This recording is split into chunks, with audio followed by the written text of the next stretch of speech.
Welcome back to Pushing Voxels Forward. This is episode 9.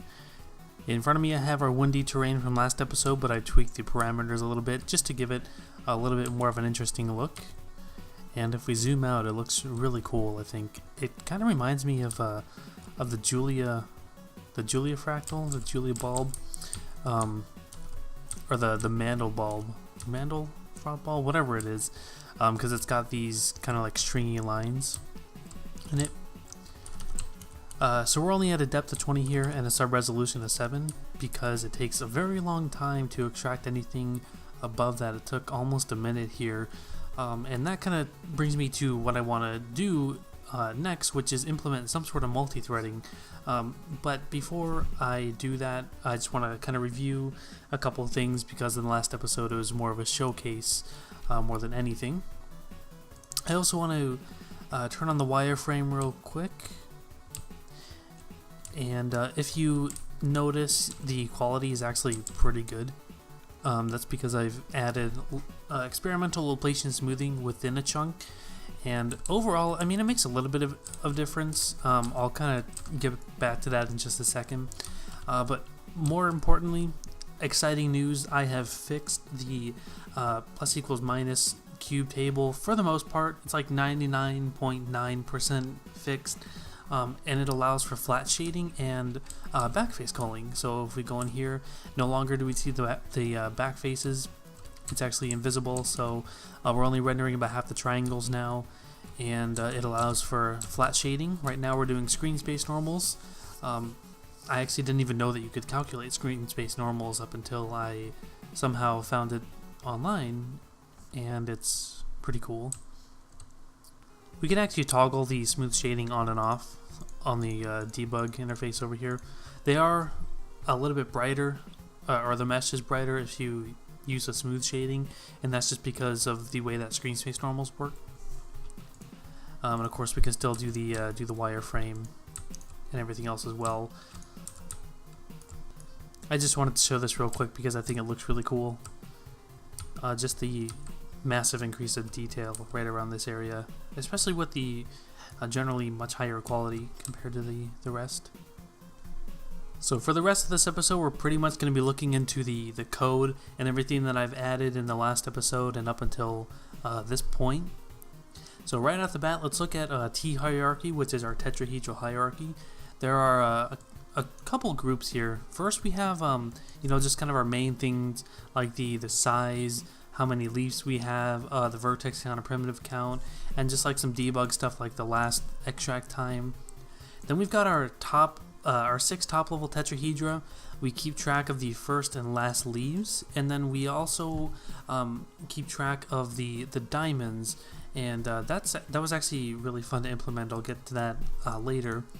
We have our split check queue, which keeps track of all the tetrahedra that need splitting based on recursive splitting, and then we just have the outline stuff and then the open simplex noise context. I actually moved that out of the uniform arcs and cubes chunk and then into the tetrahedral hierarchy because that's not something we want to be recreating.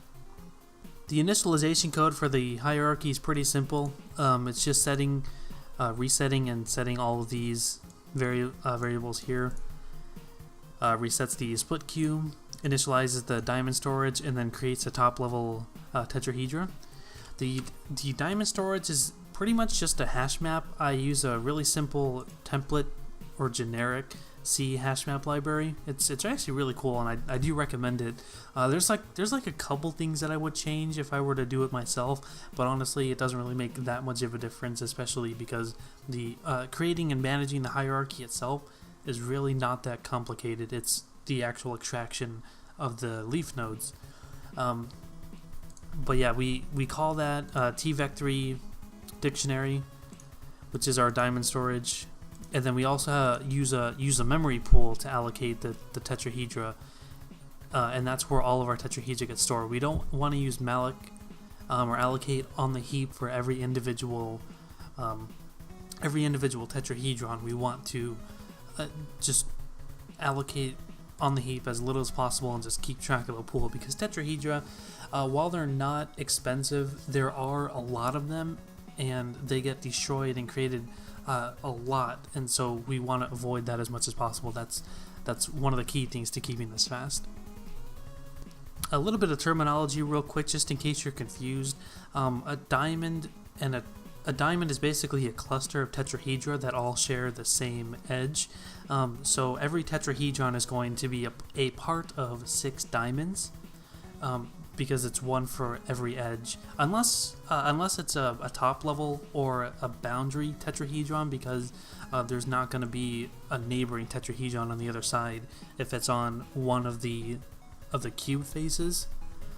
But other than that, there's always going to be in 2 dimensions, I want to say 3, part of 3 diamonds, and then of course a part of 6 diamonds in 3 dimensions. And the reason that we use a hash map to look up tetrahedra or diamonds in the first place is because whenever one diamond splits along its longest edge, we also have to split every tetrahedron that shares that same longest edge to ensure that the tree sticks to its conformity. So when we add the tetrahedron here to that hash map, it's just using the midpoint of the longest edge of the tetrahedron and pretty much just adding it from there. It's really not that complicated. All this stuff is just generating the key and the hash of that key, and then looking it up and inserting it. Nothing too fancy here. The next big part is actually creating a tetrahedron, and if you think about it, it's kind of annoying having to keep track of the different points and do it efficiently. I actually generated a lookup table a long time ago based on just trial and error, trying to get it to be correct. So I have a few tables here, T cubindexes, T PEM cubindexes, and then we've got tables for the hexahedra and stuff as well. The only difference between these two is because of how our marching cubes tables work.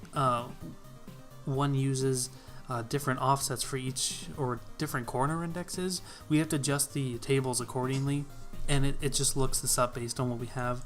Obviously, I could change the marching cubes table to conform with the plus equals minus 1, but I think that's kind of more work, and it doesn't really matter in the long run. And it just uses that to create the 4 vertices of the tetrahedron. It finds the longest edge, and then sets the refinement edge and stuff like that. The reason it has to calculate the longest edge, unfortunately, is because when we generate the vertices, we want to generate it in a way that when we create a hexahedron, or the 4 hexahedra from the tetrahedron, that they're all ordered in a consistent manner, so we can have backface culling. Otherwise, if we can actually use different tables to get a consistent edge pair or vertex pair for the refinement edge, but then we lose the ability, or lose having a consistent face ordering, if I explain that properly.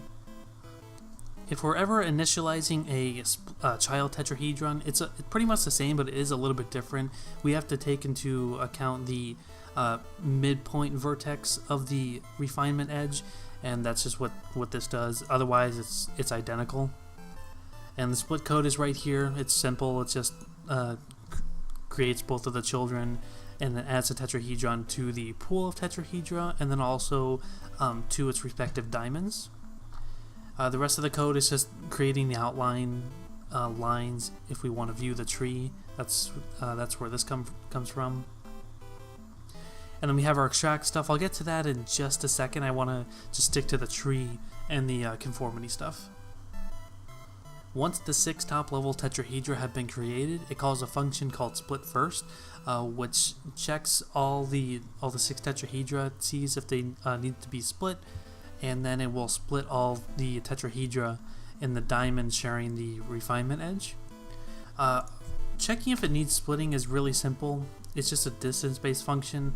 First, it makes sure that it doesn't split further than the max depth. Then it uses the radius, which is I think it's half of the refinement edge length. And then it uses like some stuff with the tetrahedron middle, and then we end up getting some sort of view-dependent distance split factor, or a distance dependent split factor. And if that checks out, it splits the diamond, and what splitting the diamond entails is, of course, splitting all the tetrahedra if they are children, which they should be. And then it pretty much just does the same thing for the new children as well. And then finally it just adds them to the split queue. And the split queue is used to keep track of all the tetrahedra that were updated in the last update. And what that allows us to do is keep track of leaf nodes. I actually used a linked list for the leaf nodes because it's the most efficient way to add and remove the nodes. I don't think it's really efficient or feasible to do it any other way. It is a little bit slow for maybe rendering, but that's like a very small portion of the actual rendering cost compared to the rest of the system. Oh man, explaining stuff is hard. Okay, so once we have all of our leaf nodes, the only thing left to do is run our extraction algorithm on them. It can be whatever we want it to be. It doesn't have to be marching cubes. It can be a dual algorithm if we want it to be. It can even be, I don't know, an advancing front algorithm if you want it to be, as long as the edges match up, or as long as you're able to generate triangles that connect to the edges or the face of the tetrahedra, then you're good. As you all know, the method that I'm choosing to do is split each tetrahedra into 4 hexahedra. So we have 8 vertices and 6 faces, which is pretty much, I mean, that's a cube, but it just isn't, it isn't regular. So that consists of more table stuff, and it's actually really simple. I showed you the tables earlier. If we just look at this, it keeps track of, based on which hexahedra or which tetrahedra, then which vertices to use. And then it will initialize the uniform marching cubes chunk, and then it will finally run our uniform marching cubes extract algorithm on the hexahedra with the created grid. And the grid creation, I'm actually doing it a little bit of an inefficient way. I'm using trilinear interpolation, when you can actually just use the barycentric coordinates of the tetrahedra. It's like half the floating point calculations per grid point. So that's one thing that I have yet to do and would like to do. That's actually, let me see if I can find it. Right here. Triler calculates their percentages and then multiplies the percentages by, or the vertices, the 8 corner vertices of each percentage. Alright, did you get all that? If not, I apologize. I'm not really the best at explaining stuff. I did the best as I could to recap and summarize everything without going too far into detail. Again, all the papers are always linked in the videos in the Pushing Voxels Forward repo if you want to go read them, or of course check out the source. It's much easier to look at the code, I think, than try to understand it. But that brings me to what I would like to do next, which is implement some sort of multi-threading. I want to have something where the program starts and then each leaf node extracts outwards from the viewpoint on a separate thread or multiple separate threads, because when I have something like the windy terrain extracting at a sub-resolution of 7 and a high depth or even 15, I will never even try, because I don't want to wait 10 minutes for it to extract. It's more of a temporary solution than anything to kind of test stuff, but it would be really nice to have. After I do the multi-threading, the big thing that I've been focusing on, what I've been pouring all of my research and experimenting into over the past at least I think a couple weeks, is actually focusing on the quality and the reducing the aliasing artifacts that come with using tetrahedra and marching cubes in general, and really most isosurface extraction algorithms that use a grid. Even advancing front has some aliasing issues too, and that's purely primitive based. It doesn't even use a grid. So a couple things that I've done here. Right off the bat, as I mentioned at the beginning, I implemented some form of Laplacian smoothing. It's really basic, and it operates only inside of the chunks, which is why once we get to borders, you can totally see the mesh is nowhere near as high quality as maybe, like, say, right around there. And without the wireframe, we can also see little lines where the chunks meet. So unfortunately, running any sort of post-processing on just the inside of the chunk isn't really an option. We'd have to do post-processing on the entire mesh, which requires indexing the edge vertices where the chunks meet, and that's doable. I just prefer to not do that if I can. The other thing that I've experimented with, which I have turned on right now, is quad flipping. A lot of the triangles that are generated are actually quads, and the table is oriented in a way where the quads are generated where it doesn't really matter how, as long as they're generated, and sometimes that can lead to bumpiness. And so what I've done is, based on the gradient being like too different than the flat normals, and to flip the quad, and it's been met with like some success. It honestly didn't fix it as well as I thought. We're gonna have to try something new. So I was brainstorming the other day and thinking of how we could eliminate these jagged edges. By the way, I have Laplacian smoothing turned off now. It's only the quad flipping. Like as you can see here, if we flip these triangles, the jaggedness will probably go away. But that only alleviates the problem. It doesn't actually eliminate it, or at least alleviate it enough. So one of the ideas that I had was to place a vertex inside of the cell, minimize the vertex using like a QAF solver, QEF error minimizer like dual contouring does, or contouring, I guess. And then we can actually just connect that vertex to the edge, the primal vertices, and kind of create a triangle fan. And then that kind of reminded me of extended marching cubes, and that's pretty much what they do here. They will generate a dual vertex and then connect it to the primal vertices, and then they end up with really awesome results.